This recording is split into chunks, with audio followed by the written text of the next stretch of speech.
Hey, howdy, how are ya? Welcome to the Friendship News Hour presented to you by Bummer Dude Media. Today is November 29th, 2022. My name is Frank. His name is Alex. How you doing? Not bad. I'm healed. I'm on the mend. Everything's good. I've been doing nothing but drinking Dayquil and NyQuil for about a week now, but your boy's back. Better than ever. Nice. Coincidentally, I do that when I'm not sick. Really? Just to level myself out. It's just a little fun. You know what I'm saying? Yeah. I get too hyper off the coffee. Have to balance it out with some NyQuil. Probably not healthy. I read an article or Twitter thread about the way in which a drug addict will do something like that. Mm-hmm. You know, they'll take an upper and then bring it in with a downer. And I feel like I do that on a much smaller scale. Don't you sometimes? Like, you had too much coffee, so you feel to balance that out with another substance, or you have or maybe I'm just fucked in the head. That is probably. Yeah, no. You're definitely fucked in the head, but I will do something like that. Like, most of my mornings start with a cup of coffee, a pot of coffee, really. I like to, with that pot of coffee, though, smoke a morning bowl, which is doing exactly what you're just describing. A drug addict there you would go. do. Exactly. and even take that bowl out of it, like far too much coffee. And I'm not criticizing. I have an entire carafe right next to me, but it's far too much. Yeah, for too sure. many. I don't know. I guess it's kind of apparent. But I was reading this and I was like, I wonder what. And we've talked about this before, but I wonder what it would be like to just be substance free, caffeine included. Just see if I could even feel it. Are we going to try it someday? And then I say it's a joyless world already. Yeah. Why deprive me of the simple pleasure of a cup of coffee? I've been putting cream in my coffee lately. I've never done that. Frank, me too. It's been the last 2 weeks, Frank, and I feel so bad. I'm ashamed of it. That's why I haven't. Little sugar? No, just like the coffee creamers, like the almond creamer that you can buy, the almond milk creamer. Oh, yeah. No, I've been going straight cream, heavy cream. Oh, clam. Damn. I've been ashamed, Frank. I've been hiding in the shadows, man. I didn't want anyone delicious. to know. It is. And I've been a black coffee guy for so long, since I've been drinking coffee. And fucking pumpkin spice did it to me, man. The holiday came this year. I started drinking, I'll always get my pumpkin spice lattes. I like them. I'm a white girl at heart, I guess, and they're just delicious. And I get them at this time of year every year. Get a little extra shot of espresso, make it a little bit more coffee-y. But since I started doing that, man, end of October-ish, whatever that was, I've been putting a little cream in every day, and I just don't know how to feel about it. Yeah, I don't hate it. I think the problem is I bought this big giant bag of Starbucks winter blend coffee from Costco. Shout out Costco. And it wasn't what I expected. So instead of being that person that takes it back, I just said I'll drink it. And it's fine, black. Like, it's not the worst. It's not Folgers, but it's. I started putting a little cream in there, just kind of mellow it out, and it's just. I don't know if I can go back, because times are tough, dude. I can't buy like an 8-ounce bag of coffee for $13 anymore. I just can't do that. Yeah. And that's where the real quality coffee is at. Mm-hmm. Unfortunately, how was your Thanksgiving though? It was good, man. So we, just because of, family out of town, or, Sarah's got some family sick right now. And we did Thanksgiving like a month ago with her family, and we were with my family last weekend in Ohio and did it. So this Thursday, dude, we just kicked it, made pizza, mac and cheese, watched football all day. Dude. And it was very relaxing, actually, to not have to really leave the house or do anything, which then kind of just fed into my birthday on Friday, and then just a weekend of doing nothing except eating and just kind of fucking off. But it was great. It was a really happy belated. Thank you. Yeah, thank you. But then I can't think of a better way to celebrate my birthday. I put this post up online, but we every year for my birthday, we go to this Brazilian steakhouse called Chama Gaucha. And last year, it was delayed. My birthday dinner was delayed a week because it had fallen on Thanksgiving. And so we went to Chama Gaucha a week later. And that night, we all ate our fill. That night we went home, and that was the night that Sarah's water broke. And then Wally came that next day. So it was just kind of cool. We took him with us this time to where all the magic happened. And he got to try steak for the first time, and he was digging that was fun. His birthday should be December 6th. He'll be a year in the 6th. Okay. In 5 or what is it? 7 days? Yeah. Wild. Yeah. I can't believe it. It's gone so quick, so that was cool. Crazy. But yeah, really, relaxing birthday weekend.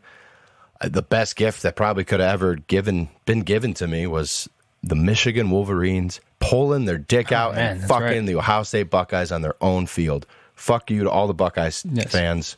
It felt so good to watch, and it just felt so good to watch, dude. I just kept thinking about all the people sitting in that stadium, probably like 40 to 50,000 Buckeye fans just eating shit. Oh, it was amazing. Yes, eloquently put. You are a poet, a wordsmith. Yeah, it was awesome. It was so awesome. good, though, dude. It was cool. I didn't know what to expect. You know, both teams undefeated going into it. History's not on Michigan's side at all in these situations. The expectation is disappointment. So I think that's what makes the beatdown so much more satisfying, that it was just, not only did they win, but they left zero doubt. And I still think that not to take any credit away from Michigan, I still think that Ohio State lost that game more than Michigan won. And I got to give credit to Jim Harbaugh, because he definitely outcoached his counterpart there. But it was tremendous. It was tremendous watch. It was great to see the tides turn, and now we're on this side of it. Right. And man, dude, going into that game, knowing Blake, like I was at that Illinois game last week, Blake Corum, he took that helmet to the knee and he did not look good. And I did not have high hopes for him really participating much at all in this week. So going into it, I was to be honest, very worried. Like, we're in Columbus.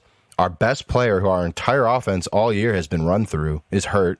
His backup, Edwards, has like a broken hand or something with his dominant hands. He's wearing a huge glove. So I'm like, this is going to be turnover city. I'm freaking out. We start that game and look terrible. We look awful. Like, J.J. McCarthy was missing passes, as he has been doing the last few weeks. And there had to have been just a ton of nerves. Ohio State came out super hot. And I'm watching that game in the first quarter, like, thinking to myself, like, we are fucked. This is going to be embarrassing.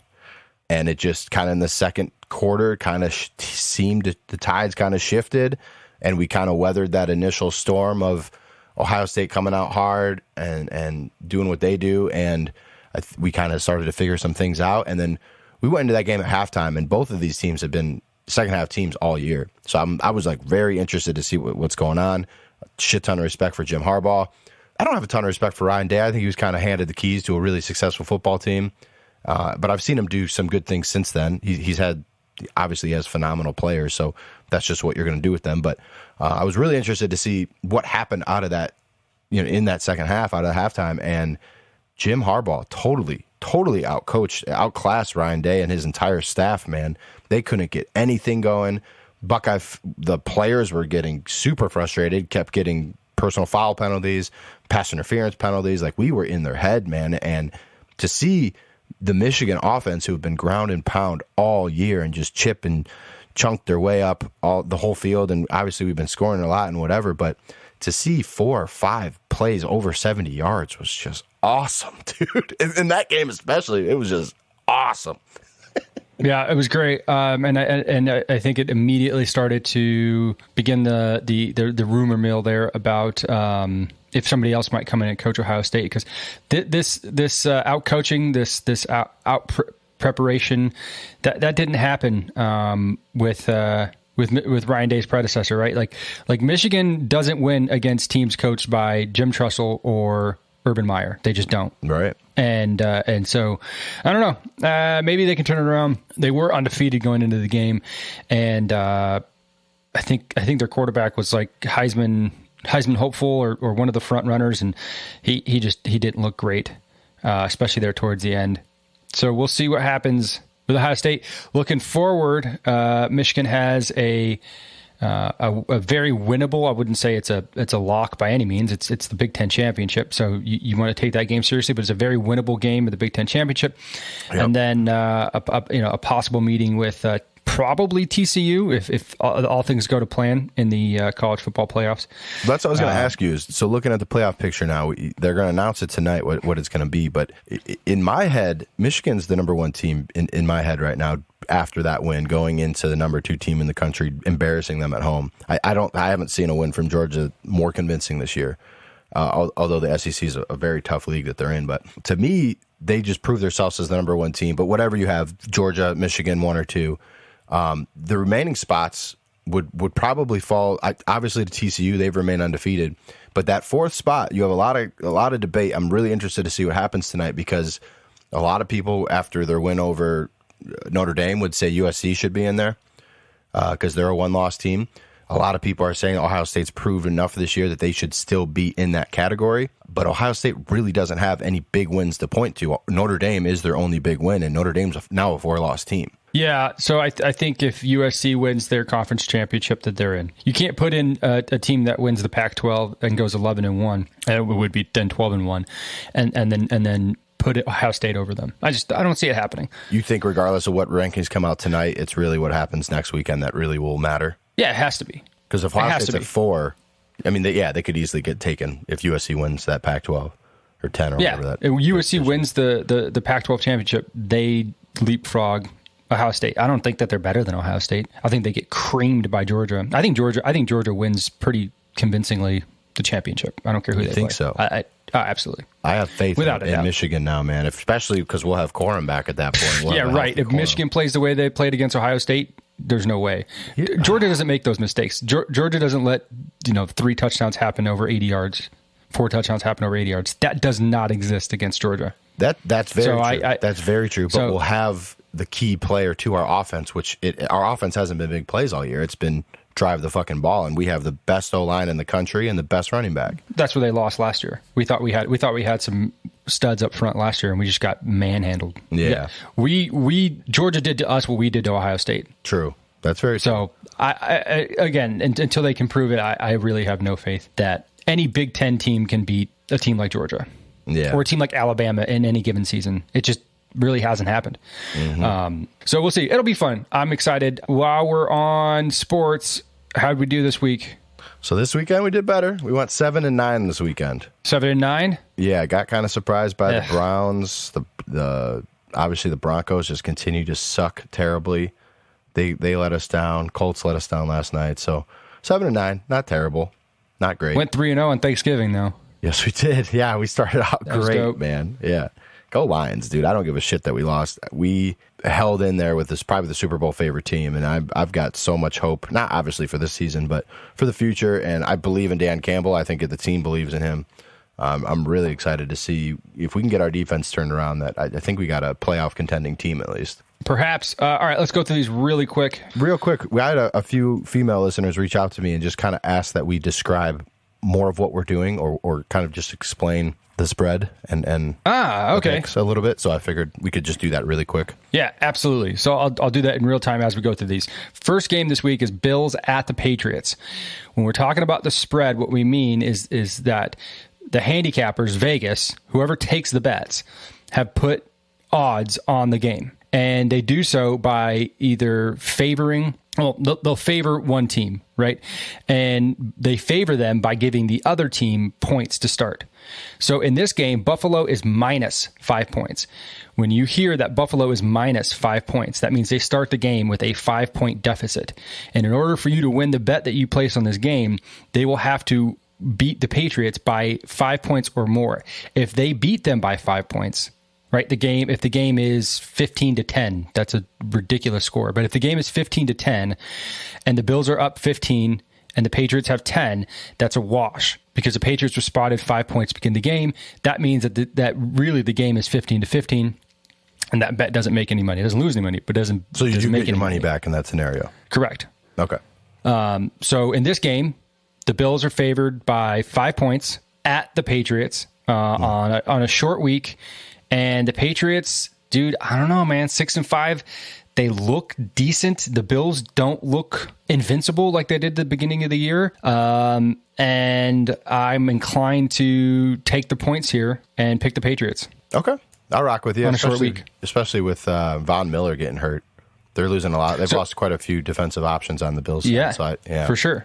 I'm with you there. So when I say I'm taking the Patriots and the points, what I mean is I'm taking the Patriots. They can lose the game, but as long as they don't lose by more than 5, then we're good. Right. Next game, starting on Sunday, Steelers at the Falcons. This is an even up, man. Just a pick 'em.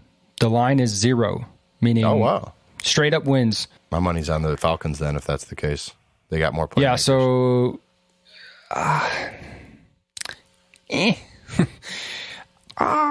Yeah, Falcons at home. Let's go Falcons. Packers at the Bears. This is a 3-point line in favor of the Bears. Really? Oh, excuse me, the Packers. Okay. 3-point line in favor of the Packers. And Justin Fields may play. See, that's the problem of doing these on Tuesday. I don't know. If Justin Fields doesn't play, even if he does, I'll take the Packers. I'm with you. Packers over the Bears is kind of like clockwork. Jags at the Lions.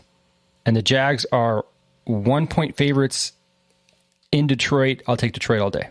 For sure. Jets at the Vikings. Minnesota is a 3-point favorite at home. And the Jets are riding Mike White, or White Mike, however you like to call him. I like the Vikings to cover the 3 points. Commanders at the Giants. The Commanders are 2.5-point favorites in East Rutherford. That's a weird one. That's a really weird one. Both teams. Commanders, come on, man. The NFC East, the worst record in the NFC East right now is 7-5. The Washington Commanders. Yeah, I mean, and everyone kind of thought they were going to be terrible. You go back to week 4 or 5, they looked awful. The Lions beat them, and they were not doing shit, man. But give me the Giants at home. Spark. You're going to give it to the Giants? Yeah, give me the Giants at home. All right, we went Broncos last year. Where last week, man, we didn't trust those Commanders, man. We're going to let them get us again. I'll never do that again with the Broncos. Titans at the Eagles. Eagles 5.5-point favorites at home against the Titans. That is slightly too big for my taste, so I'll take the Titans in this one. Yeah, I feel good about that. Broncos at the Ravens. I don't even care what the spread is. Give me the Ravens. The Broncos are so bad. They're so bad. It's like unbelievable how bad they are. Have you seen the thing online that shows how many touchdowns Russell Wilson's going to throw compared to how many bathrooms he has in his house, and if the bathrooms will win this season? Oh, Jesus. Have you seen it yet? What a joke. No, I haven't. Dude, so right now, him and Sierra have 12 bathrooms in their house, and there's this guy online, I think he's on TikTok, and weekly he like does it as if he'll be like, okay, and Russell Wilson did throw 1 touchdown this week. He's currently at 8 on the season. And he goes, and Sierra decided to not add any more bathrooms this week. They remain at 12. So as of now, Russell Wilson needs 4 touchdowns this year to pass his amount of bathrooms in his home. But I don't know. My money's on bathrooms, bro. Jeez. What a train wreck. I mean, how'd you like to be the Broncos and like wish you had freaking anybody else? Tyler Heineke. Yeah. I think Carson Wentz has more touchdowns than Russell Wilson right now. He hasn't played in 6 weeks. Oh my God. It's ridiculous. Anyway, moving forward, Browns at the Texans. Cleveland are 7-point favorites, and I'm taking Cleveland in this one. Yep. They'll beat the Texans by more than 7. Seahawks at the Rams. Although, did you hear what's happening at that game? Not to cut you off, I'm sorry. Oh yeah, it's Deshaun Watson's first game back against his old team. It is, and a lawyer from that area, I think that was initially going after him, has bought a suite and invited all of the people that came out with the allegations against Deshaun to the game to come and watch him. I think so far 10 of them have confirmed they'll be there. Oh my God. So he'll have all his accusers just watching him. So I wonder if that fucks with him at all. Dude, taking a page right out of Donald Trump's book. Yeah, for real. Do you remember when he did that during the debates? Yes. With Hillary Clinton, and he brought all of Bill Clinton's accusers into the front row of the debate? Yep. Oh, it's a great move. Wow. It's a great move. Tremendous. Tremendous. Oh, okay, Seahawks at the Rams. Seahawks are 8-point favorites. That's a lot of points. It is, but Stafford looks like he's probably done for the year. The backup doesn't look that great. Allen Robinson, I think, is hurt for the Rams. I think the Rams are kind of cashing it in. Yeah, all of that being said, it's a divisional game, dude. Mm-hmm. Like I don't know. Divisional game, 8 points. You beat your division rival by 8 points. It could happen. I'm going to go against my better judgment here, and I'll take the Seahawks. There you go. Game of the week, Dolphins at the Niners. Oh, that'll be a great game. Niners are 4-point favorites at home, and I'm going to take the Niners in this one. Are you? This would be the one I disagree with you at. I'll take the Niners. Okay. I will put the Niners. I would go Dolphins there just based on the offense and getting those points. They're so damn good. If it was like 5 points, yeah, I'd say yeah. But 4 points, that sounds good. I'll take the 4. Chiefs at the Bengals. Chiefs are 2.5-point favorites in Cincinnati. Give me the Bengals. That'd be a really good game. Bengals. Give me the Bengals. I think the Bengals beat them. I think they beat them big. Chargers at the Raiders. Chargers are 2-point favorites in Vegas. The Chargers have let us down on every pick we've made on them this year. Just so you know. Yeah, they have. But it's been so close, though. You know what I mean? Like, it's not been like they've... And last week, we lost on them. Didn't they win? They were favored by 5, huh? Yeah. They did not cover. And they won by a point. All right, let's go Raiders. All right. Colts at the Cowboys. Cowboys are getting 10.5. I give it to them. You know, I gave it to the Dolphins last week, and they didn't let me down. So we'll do that. We'll do that here. Cowboys beat them by a bunch. And then Monday Night Football, Saints at the Bucks. Bucks are favored by 3.5 points. I'm going to take the Saints in this one. Are you? Yep, absolutely. Okay. Bucks suck, dude. They're terrible. The Saints aren't great either, but they can put up some points, and it's a divisional game. Yeah, I like it. I like the Saints. All right.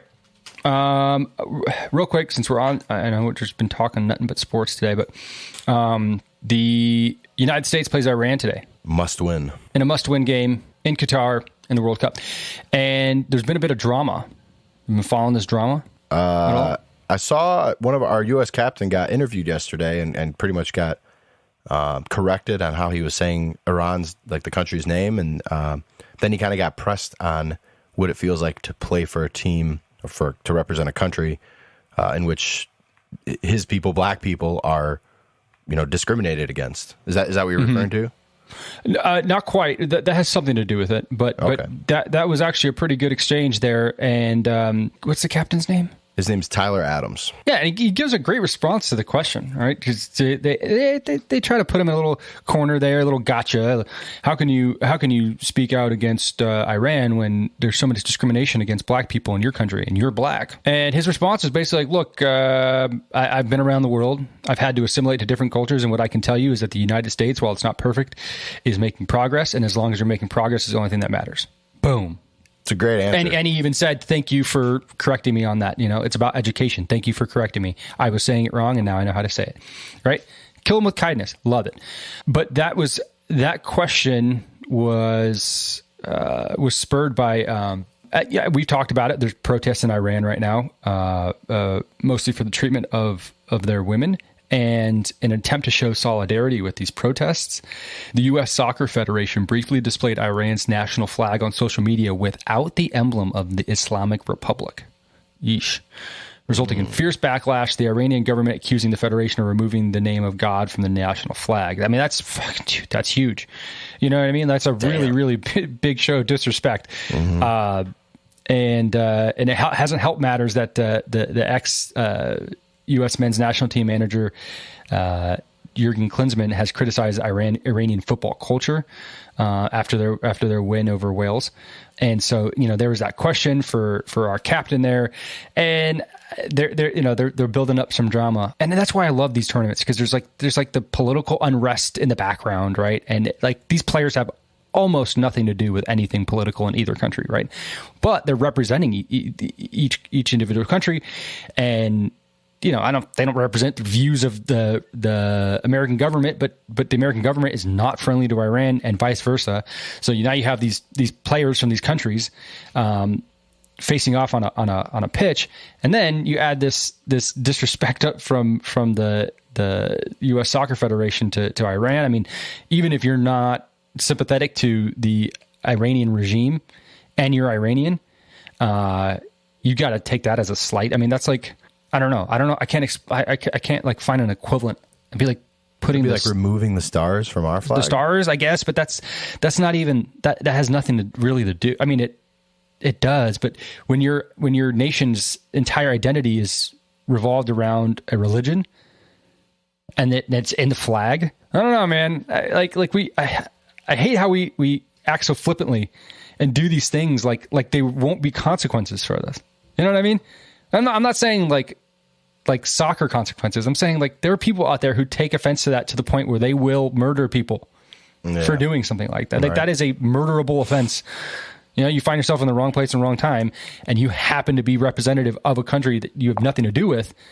I don't know, man. It leaves a bad taste in my mouth. I don't like it. I feel you. Man, we should just avoid the collision of church and state and keep them separate, and I think we'd avoid a lot of problems. I don't think a whole country's identity should be religious. I think that's a mistake, personally. Yeah, well, I tell you what. You put your diplomat hat on and go to Iran. Yeah, I'll tell them. And you let them know, man. I know no one give them what for. Oh, Jesus. There's a lot of shit going on right now, though. What else is going on?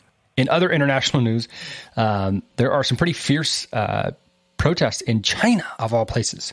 There's one place you don't expect to hear that there are large-scale public unrest, because they usually quash that immediately, but there is. And it's the youth in China that are fed up with the zero COVID policy implemented by their supreme leader, Xi Jinping. These young Chinese are protesting the country's harsh zero COVID policy and even urging its top leader, Xi Jinping, to step down. It's something that China hasn't seen since 1989, when the ruling Communist Party brutally cracked down on the pro-democracy demonstrators, mostly college students. Such public dissent was unimaginable just a few days ago. These same people, when they mention Mr. Z online, use euphemisms like X, he, or that person, afraid to even utter the president's name. It's like fucking Voldemort. They put up whatever the government put them through: harsh pandemic restrictions, high unemployment rates, fewer books available to read, movies to watch, games to play. There was a video circulating online of somebody welding shut like an apartment building so you couldn't get in and out. So if you couldn't get food, you just like good luck, you know? And then something cracked. After nearly 3 long years of zero COVID, which has turned into a political campaign for Mr. Xi, China's future looks increasingly bleak. The economy is in its worst shape in decades. Mr. Xi's foreign policy has antagonized many countries. His censorship policy, in addition to quashing challenges to his authority, has killed nearly all fun. As a popular Weibo post put it, Chinese people are getting by with books published 20 years ago, music released a decade ago, travel photos from 5 years ago, income earned from last year, frozen dumplings from a lockdown 3 months ago, COVID tests from yesterday, and a freshly baked Soviet joke from today. Whew. Man, real bleak outlook there in China. And, you know, like, let's just forget, dude, this is a communist state. So these are going to be met with harsh backlash so long as... there's one person who controls all of this, and there's enough fear for people to listen to what he has to say and follow his orders. So, best of luck to the people of China. I couldn't agree more I get cringy when freaking Anthony Fauci's on TV telling people to like distance during COVID, like during Thanksgiving. Like, dude, shut the fuck up. Like, nobody wants to hear about COVID right now. And imagine living in a place where there's a zero COVID policy. Oof, my goodness. Yeah. Part of this is that Apple, in compliance with the Chinese Communist Party, ceased the functionality of AirDrop in China, which was a main tool for these protesters to use.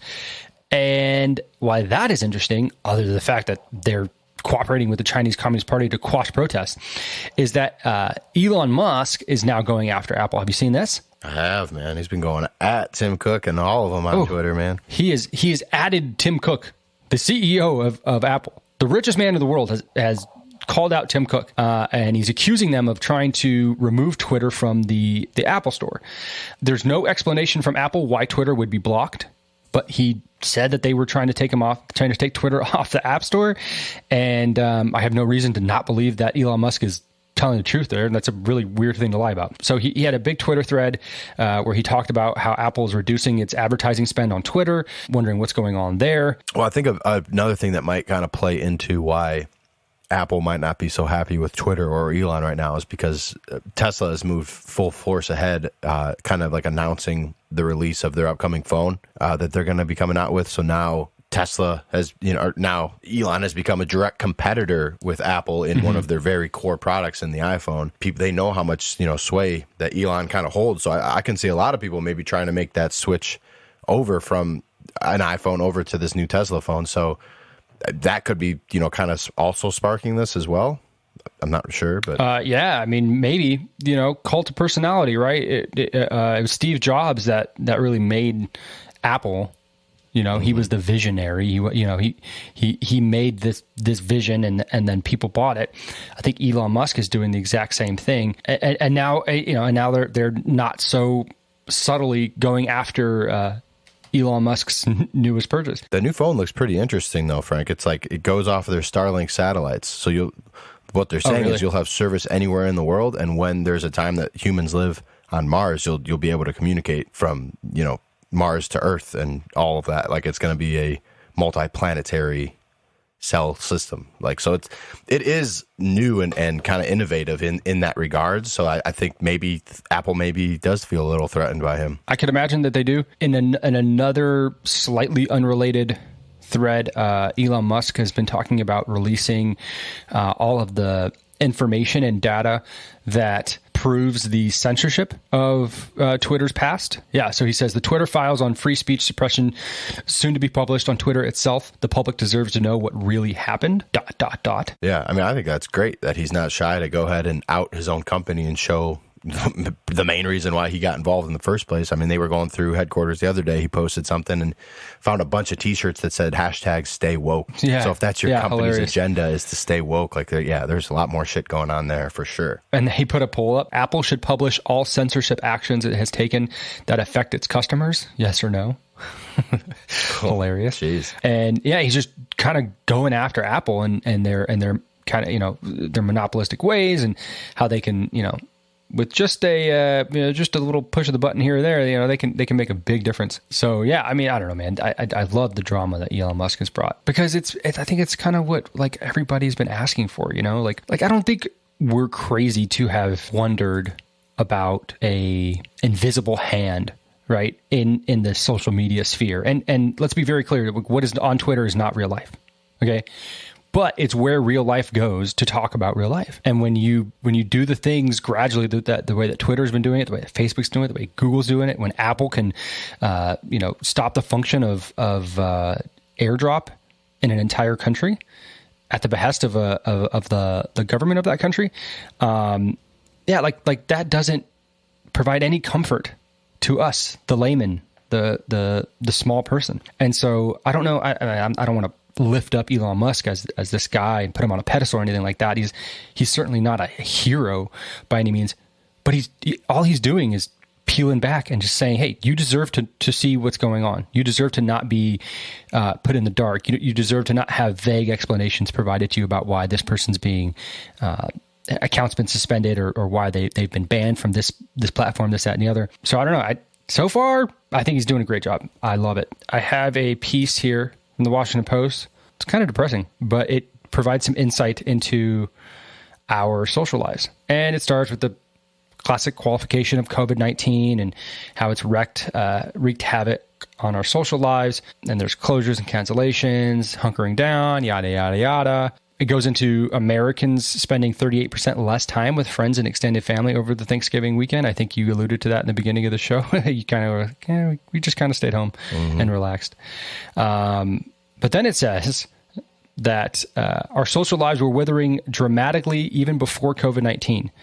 Between 2014 and 2019, time spent with friends went down and time spent alone went up by more than it did during the pandemic. So to put that in perspective, we were isolating ourselves and spending more time alone by a larger margin than even before the pandemic. Americans 15 years and older are spending a lot more time alone than they did in 2013, and the trend started way before the pandemic. Americans 15 years and older are spending, on average, 10 hours per week more alone than they were in 2013, and they're spending anywhere between 4 and 6 hours less with friends and companions per week. And this is a study according to the Census Bureau's American Time Use Survey. The amount of time the average American spent with friends was stable at 6.5 hours per week between 2010 to 2013. And then in 2014, time spent with friends began to decline. By 2019, the average American was spending only 4 hours per week with friends, a sharp 37% decline from 5 years before. Social media, political polarization, and new technologies all played a role in the drop. Those were the two things I was going to say right there. Social media, everyone's on your phone and everyone's pissed off by different political opinions. So they're distancing themselves from people or whatever, surrounding themselves more into their own bubble in their own social media world, and then people just sit there and scroll and scroll and scroll. I totally can see that. Yeah, I think that tracks, right? Like, take a look back 10 years ago, and that makes a ton of sense to me. Similar declines can even be seen when the definitions of friends is expanded to include neighbors, coworkers, and clients. The average American spent 15 hours per week with this broader group of friends. A decade ago, 12 hours per week in 2019, and only 10 hours a week in 2021. And then on average, Americans did not transfer that time lost to spouses, partners, or children. Instead, they chose to be alone. I've noticed this trend personally, that I want to be alone more often. And I feel like that's more of a me just like transitioning from this like person that used to get energy from a lot of social interactions and being with people and networking to really appreciation me time. You don't think it has anything to do with the crying baby? No, this is long before the baby. Even more so now. Like now I have the perfect excuse for that. Yeah. But long before that, and I always I never thought it was due to some larger social revolution in America where we're en masse we're doing this. I always thought it was just like me becoming more of who I am. Okay. And like internally, I'm more of an introvert, and I was an extrovert because I had the time to be an extrovert, and I didn't have all the responsibilities and all of the stress of a job and all the other things that I take on, and I don't want to give up my time to go do something when I could be golfing. You know what I mean? I just thought I was being more selfish with my time, and that was me more, being a little bit more developed in who I was. Then I read this, I'm like thinking like, oh, maybe I've been influenced day by day, hour by hour, minute by minute with what I'm doing online, on Twitter, on Instagram, this, that, and the other. And that has caused me kind of hunker down within and be a little bit more of a hermit. I could see that, but I also think like the natural progression of life is for that to happen too. Like when you're younger, in your 20s especially, throughout that whole time period, it is good to go out, you make friends. You at that time, a lot of people are looking for a partner. So you have an opportunity to do that and to date. You could always want to go and network and try to help yourself in your career and maybe, take the next step, yada, yada. You're more incentivized, I think, to go out and be that social person in whatever way that is when you're younger. But then as you move into your 30s and more into adulthood, I think like you're more set up. Obviously, a lot of people like with a partner. A lot of people are more set up with a job. You don't need to do all of those things anymore to really like push yourself forward. You kind of have your friends and your partner and your job, like your career, like in pocket. So at that point, probably are just, chilling more with just those direct people. And then you see like, as far as friends go, like something like COVID, like for me and you hang out more now than we did, pre-COVID and all that. Like obviously we live in two separate places, but like through video games. We can get online any single night and hang out. It's not a person-to-person interaction, but we are still interacting. And that's how a lot of relationships and honestly good friendships of mine through COVID have formed, is just through video games, which is, I guess, sounds weird and nerdy or whatever. But like, I'm happy to say that. Like I have great times with my friends almost nightly in that domain. But I do think that like the natural thing as you just get older and older is to not do as much of that social butterflying that you were kind of describing there. So it doesn't surprise me, I guess is all I would say. But social media, your phone in general, I mean, like as this thing has continued to develop and get bigger and bigger in everyone's lives, like they know how to make you stay on this motherfucker, whether it's social media, whether it's games, whether it's sports betting, like whatever it is, like they know how to glue you to this. They have user interfaces in all the apps that draw your eye to them and make you want to stay and engage. So I think that's also just the natural progression of all these companies kind of figuring out how our brains work and how to keep that phone in our hands and our eyes on that screen. Yeah, and it's not going anywhere, right? So I don't know that the solution, if we need to come up with a solution, but if you're feeling that you're isolated, you're spending more time alone, and this device is to blame, I don't know that it's not going to disappear. So I think the strategy has to be how do we use this in conjunction with what we know to be a healthy social life, right? Mm-hmm. It's all about trade-offs. It's like, but in order to make that happen, you have to be conscious about it. You have to be aware of what you're doing, and I think that's the key. Right. There is that not only do they know how to keep you glued, but they know how to keep you brainless about it. They know how to keep it so like you look up and it's like 12:30 in the morning, and you're like, well, shit, I was supposed to go to bed 2 hours ago. Yeah, right. You know what I mean? And so it's like you're not aware of what you're doing until it's too late. And so it's like, how do we, as a big giant social network of people, become aware of how much time we're spending on the internet and what it's doing to us, and how do we then transfer that energy into something that is a little bit more constructive in a social atmosphere. I don't know that this like article or these trends are indicative of something that's like a big crisis, but like a generation later, our children, I could see that being like, they don't even know what it's like to go play at a park.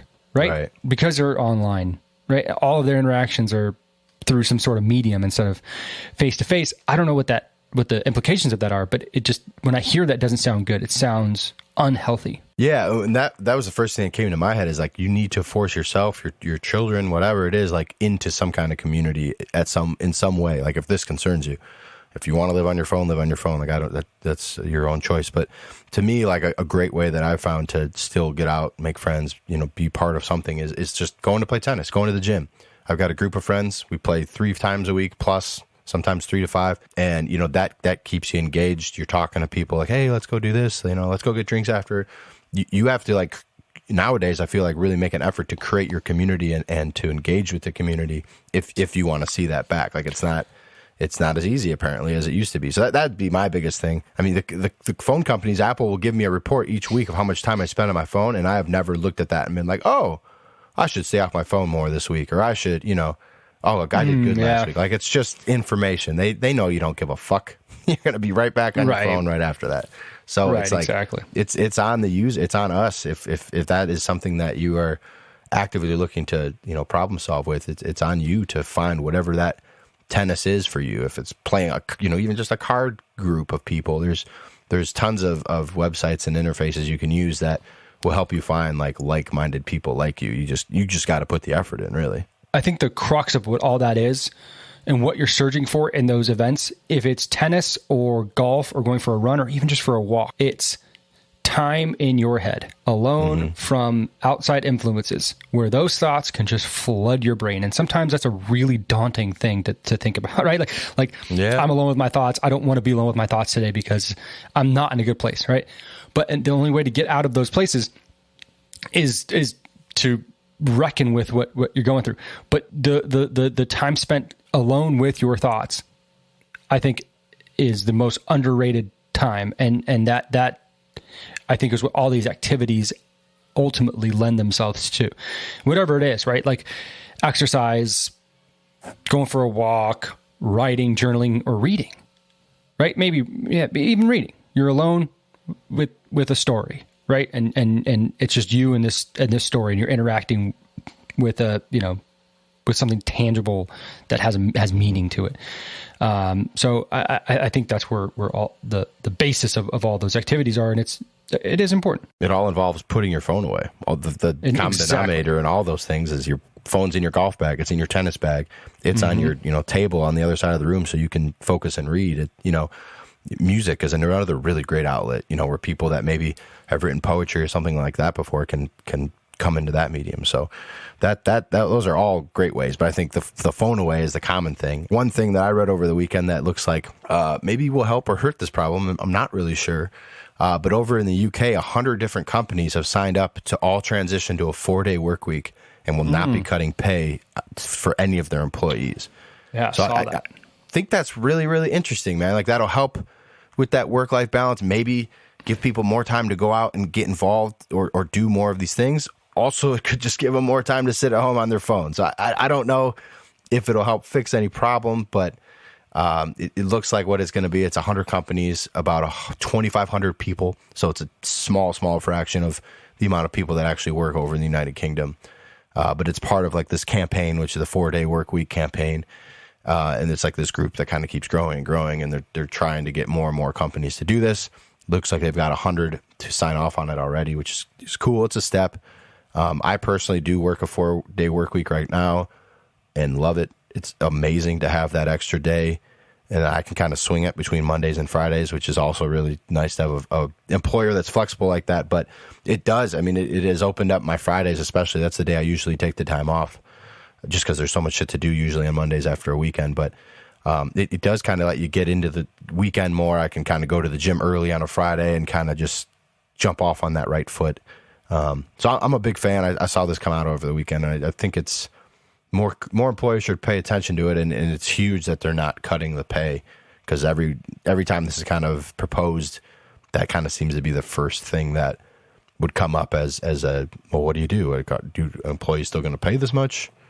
Yada, yada. So it looks like they found a way. I don't know. Yeah, good for them. I hope it makes its way stateside. That'd be awesome. That'd be cool. Let's talk about bridges. Okay. Not physical bridges, mental bridges. Oh, okay. There's a op-ed in the Wall Street Journal by an economist named Roland Fryer. He's an economist at Harvard, and he starts talking about his upbringing, right? And he was raised in part by his grandma, who was born in 1925, came of age during Jim Crow, got a degree at Bethune-Cookman University, and she became a teacher and by all means successful, but she was always talking about race with her grandson. And he recalls this first memory of a conversation of race with his grandma.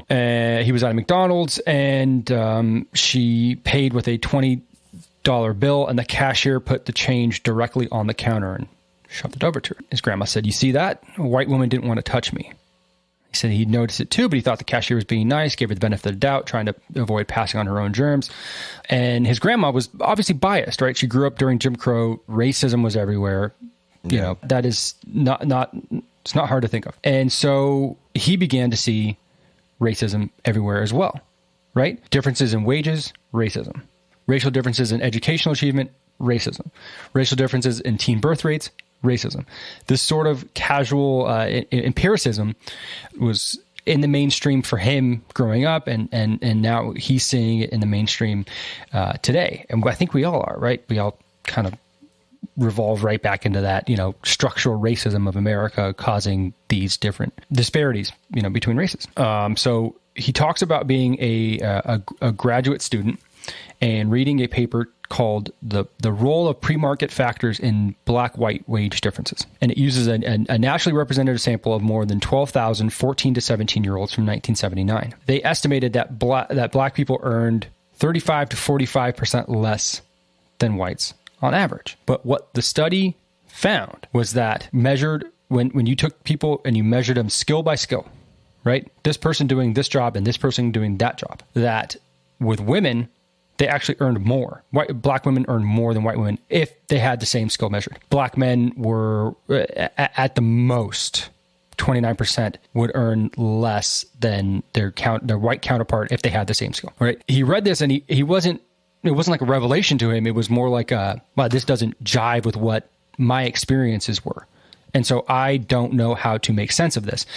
I need to find something different. Right? I need to find something that latches onto what I believe and what I've experienced, what my upbringing taught me. So he takes the study and he goes to one of his classmates and he talks to him about it. And he said, I can't get this data to cooperate with me.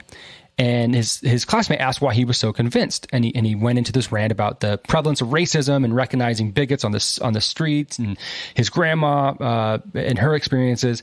And then his friend just responded with laughter. He laughed in his face. And he was really taken back by it, kind of offended. And then he pointed out how far he was straying from the facts. And he said on any other subject outside of race that he would never have given in to such sloppy thinking, saying, you're looking at data, and then you're looking at your experiences, and you're trying to make the two mesh. And then he goes into a bunch of different data, and I'm not going to go through all of it, but it really takes him. Basically, what he's found out, and I'm not trying to make a big case here for this, but what he found out was that statistically, disparity doesn't imply racism. Meaning, if you have the same skill, then you will probably get paid, on average, the same as anybody else has that same skill. Doesn't mean you won't get spit on the parking lot. That's not what he's saying, because of your race or because of racism. He's saying when you enter that door, you will get paid the same. Now, this isn't a commentary on race or racism or who gets paid what. I'm not interested in that. What I think was so interesting about this article to me is that I think we allow ourselves all the time, day and night, to take this thought and match it with this result and bridge a 15-mile long bridge to those two things, right? Either ignoring or not worrying about data or facts or anything that goes in between those bridges, and things like that.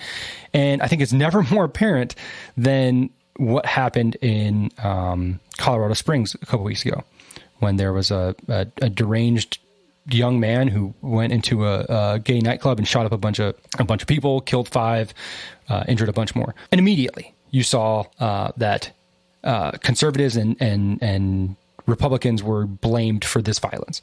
It was their rhetoric that inevitably would lead to something like this. And I think you and I both know you kind of have to wait for the facts to come out before you make a statement like that. But that didn't stop anybody else. And then we learned that this person identifies as non-binary. That might be a ploy. It might just be so that he doesn't get convicted of hate crimes. We don't know. But the fact remains that it takes so much bridge building in our heads to go from point A to point B that we don't ever recognize or give thought to what kind of damage are we doing when we build this bridge? Who are we building this bridge over?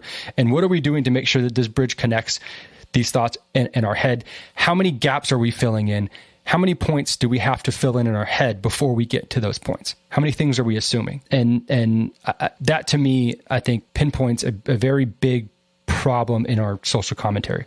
How many times that we build bridges over assumptions. I hear you for sure. But like the very first point you said is that when you look at employment and salary information, what was it you said? Was it like 45 to 50% less for African-American people compared to white people, just in general, without looking at their skill sets? 12,000 14 to 17-year-olds in 1979, and they estimated that black people earned between 35 to 45% less than white people on average. Okay. So it's just to me, that would be one thing. Like, yes, he addresses that their skill sets weren't the same, but like that would be the problem there. That would be the bridge I would build, is that like, okay, well, that's the problem that needs to be addressed, is why are so many African Americans less prepared with a smaller skill set than all these white Americans are? And like that to me is a bridge I would be willing to build. You know what I'm saying? But are you bridging it to racism? I think is the point of this. In a way, yes, because the communities that they grow up in are, I believe, a result of racism that was either introduced by our government, to destroy those communities, or has just they've been let down by their government and by the party that's supposedly been in their favor, trying to help them for all these years, the Democratic Party. And look at all of these cities that have been Democrat run for 50 plus years are all in shambles with terrible inner cities, and these education rates are all super, super low. So to me, yes, racism is a factor in that initial stat that you said, but I guess I'm building a bridge right there. But I'll read you his last paragraph. I think it'll sum up your point here pretty concisely. The solution is neither to stop fighting biased behavior nor to curb honest inquiry about race in America. We shouldn't stop searching for and penalizing discriminatory employers, or trying to reduce racial differences in police brutality, or estimating whether the value of a home appraisal depends on the race of the homeowner, or reducing bias in bail decisions by using artificial intelligence. I could go on. Like the conversation stuck to those slipcovers. The solution isn't to look away from discrimination. It does exist. But we also can't point to every gap in outcomes and instantly conclude that it's racism. Prejudice must be measured rigorously, statistically. Disparity does not necessarily imply racism. It may feel omnipresent, but it isn't all-powerful. That is the sentence that I really like. It may feel omnipresent, but it isn't all-powerful. Skills matter most. So it's saying, don't throw the baby out with the bathwater. That's not what we're saying here. What we're saying is, if you're going to claim that this is gap, this disparity, whatever it is, racism. If you're going to claim that a conservative is responsible for the violence brought upon the LGBTQ club, then you have to probably show some pretty darn good evidence for that reasoning. Otherwise, it may be detrimental to the case on the whole, which is a point that I think is kind of buried in the noise. So I hear you, and I think you're spot on with everything that you're saying. But I think it's incumbent upon us to bring a solid argument. Think about what you're talking about. Yeah, don't flippantly use X, Y, and Z, which is something that his grandmother, who experienced real ass racism, ended up doing, that imparted upon him.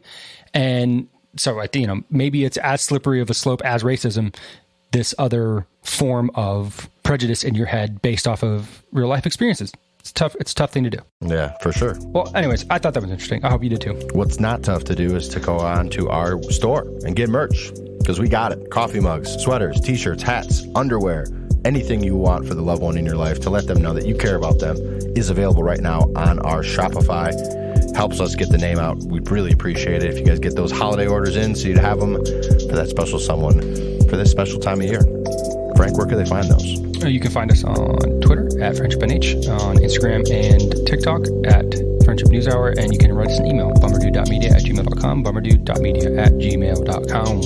We'll see you next time.